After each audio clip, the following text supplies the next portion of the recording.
Бірінші нұсқа бойынша қазір тапсырмаларды орындайтын боламыз. Бізге берілгені: екі ойын сүйегі лақтырылды. Сүйектердің жоғары жағына шыққан сандардың қосындысы 7 болу ықтималдығы қандай дейді. Енді бұл үшін біз ең алдымен 7 болатын сандарды тізіп шығамыз.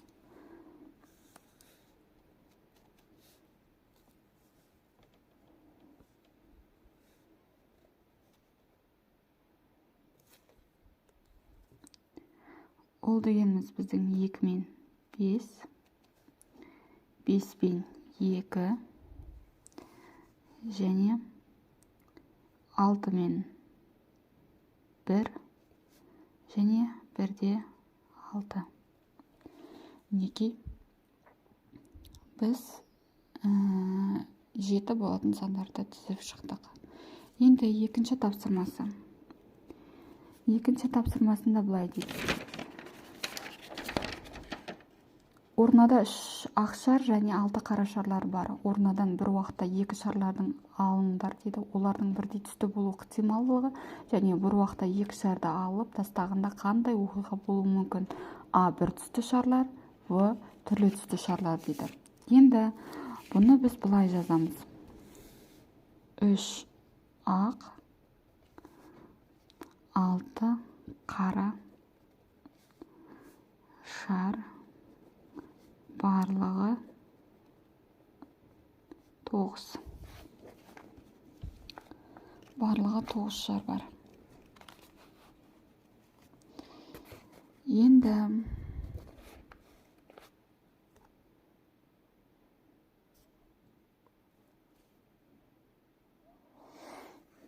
шар бар. Осы жерде біз комбинаторика элементтерін пайдаланамыз.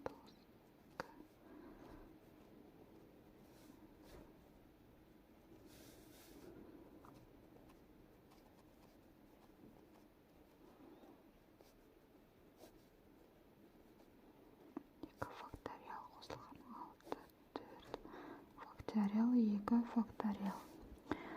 Ары қарай біз ықтималдығын есептейміз.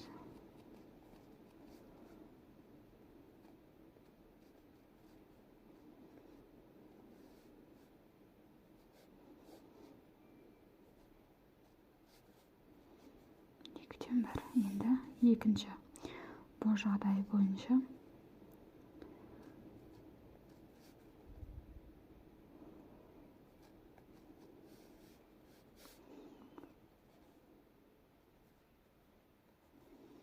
түрлі түсті шарлардың ықтималдығы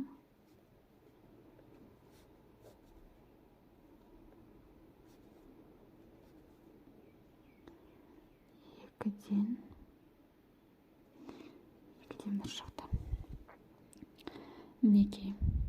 Енді келесі тапсырмамыз біздің үшінші. Бұйымның сапасын тексеру үшін 200 бөлшектер реттелді дейді. Олардың ішінде 8 ақаулы бар дейді. Мынауға аталғанда бөлшектің жарамды болу ықтималдығын тап. Екінші 1000 бөлшектен тұратын партияда ақаулы бөлшектер саны қанша дейді.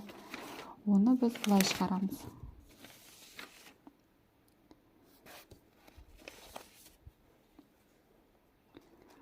үшінші тапсырма бізде жалпы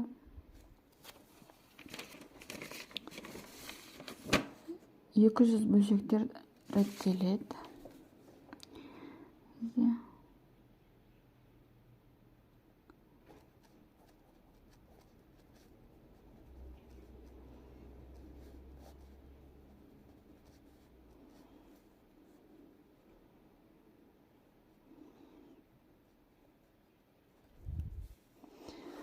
Ал одан кейін бізде бір жағдайында сол 1000 бөлшектің қаншауы бізде ақаулы болуы мүмкін. 1000 бөлшек 200 реттелген бөлеміз 5-ке. Енді жаңа 5 бөлшегіміз біздің ақауы бар еді. Енді 8 пен 5-ті көбейтеміз.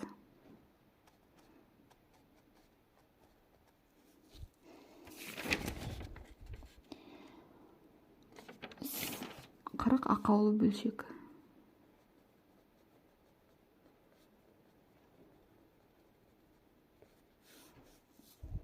Мінекей. Енді келесі тапсырма бізде.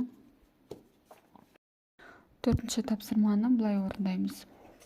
Бізге берілген екі қосу және азайтынды осыны квадраттауымыз керек. Бұл жерде біз қысқаша көбейту формуласын қолданамыз. Квадраттаймыз.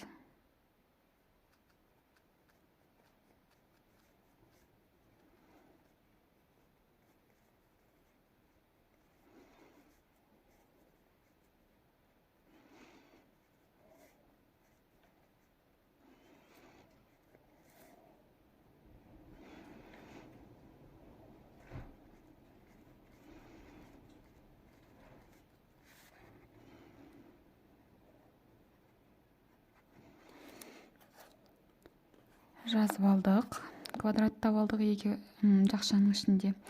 Енді ары қарай жинақтаймыз. Жойылатын мүше болса жоямыз, болса біріктіреміз. Енді қараңыздар.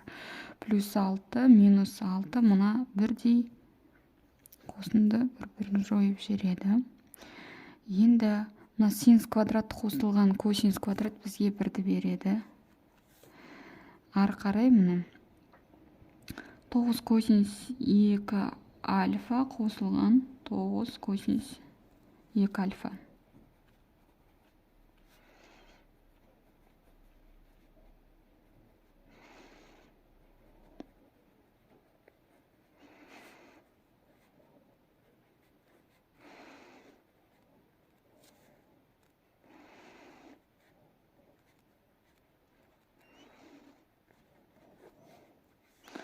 Мына жерде ортақ көбейткішті 9-ды жақшаның сыртына шығарып жібердік. Сонда бізде мынау, яғни синус квадрат қосылған косинус квадрат бірге береді.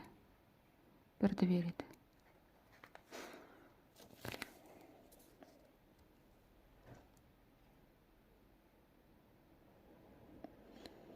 Неге бұны жазып алдық?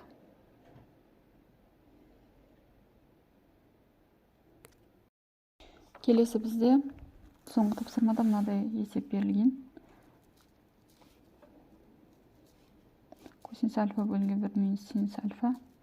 Азайту косинус альфа бөлінген 1 плюс синус альфа.